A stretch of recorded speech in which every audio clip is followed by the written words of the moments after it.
Good morning, everyone. My name is Taehoon Park, a third-year pharmacy student here at Otago. Thank you for giving me the chance to share my vision as I stand for IPSF contact person.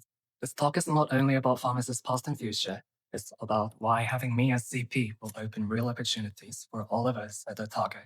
Let me begin with where pharmacy itself began. Pharmacy began right beside patients. Dioscorides, often called the father of pharmacy, wrote the Book of Pharmacy. In it, he documented more than 600 medicines, their origins, use, preparations, and application.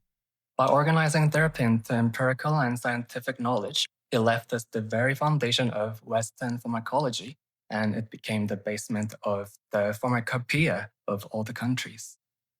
Pillars of pharmacy are manufacture, discovery, and rational use.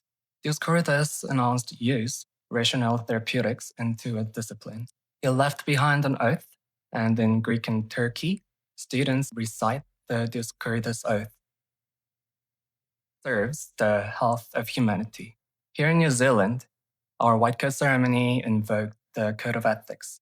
Important, yes, but it lacked that greater mission to serve humanity itself. In the 20th century, medicine was redesigned for safety, standardization, liability, and efficacy. Prescribing was centralized under medicine, and pharmacies became gears of supply and dispensing. This was not a battle we lost to doctors, it was the outcome of structures and of losing our seat at the table.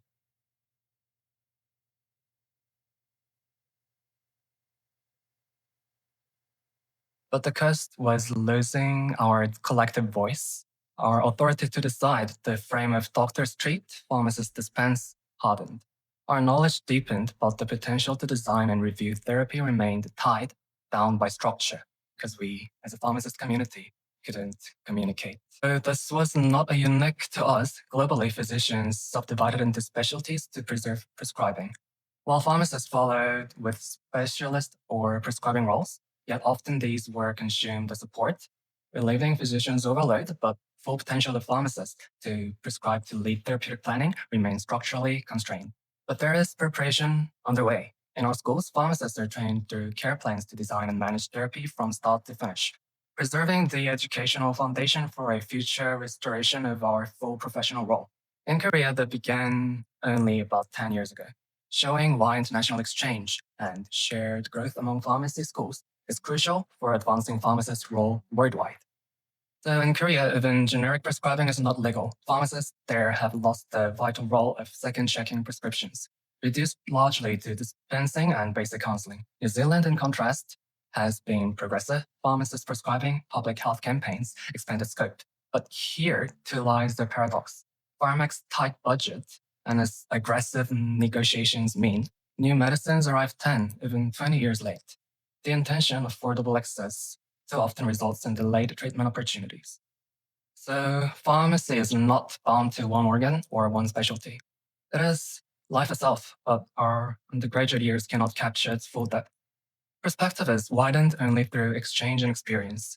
This year, through IPSF student exchange program, I joined peers from Korea, Singapore, and across Europe, 7-ish countries for a month. I immersed myself in hospitals, pharmaceutical companies, regulators, professional associations, and classrooms. Not just visits, meaningful dialogues with leaders who shape policy and practice. I spoke with policy directors of the Korean Pharmacists Association, global heads of the Green Cross, and research and development directors of Corfin Bio, also a company, and regulators of Korean FDA, and clinical pharmacists at Seoul National University Hospital. And every discussion challenged me to see pharmacy from new angles. Then, back in Otago, I shared these insights with professors, reflecting on global cooperation, common challenges, and future potential. My vision is clear: to advance pharmacy as a profession that truly serves human health. I will begin as a clinical pharmacist, moving into R&D, and then medical affairs, where pharmacy meets physicians. Long term, I aim to contribute to WHO and drug policy and access, and eventually return to academia to train the next generation. The spark of this vision, it came from the international exchanges and sharing opinions I experienced through IPSF student exchange program, and also keep contacting them. So pharmacy cannot be isolated. Around the world, pharmacists are tightly connected, discussing common problems, learning from each other's precedents, and co-developing solutions. Our responsibility is to maximize these connections and apply them efficiently. I want to be a bridge between Oceania, Korea, and New Zealand and the wider world. I'm running for IPSF-CP because international experience should not be a privilege for a few, but a pathway for any otaku student.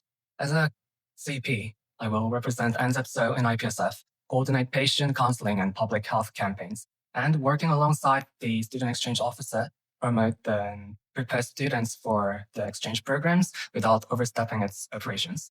My concrete plans: first, co-led activities, case discussions and skill shares, co-designed with peers abroad. Second, a language and cultural body program, where we compare patients' leaflets and counseling strategies. Third, a resource hub, guides, templates, timelines, which will be transparent, accessible, and practical. So let's begin together. Yeah, obstacles exist, but clarity of roles reduces fear. Data and outcomes reduce resistance. We can start small, show results, and scale. Global pharmacy must not remain the privilege of a few. It must be a pathway for all if you want it. Half the journey is already done. Join me through a body program, through a case discussion. Let's begin together, as I said, and I ask for your vote. Taehoon Park, IPSF contact person. Thank you.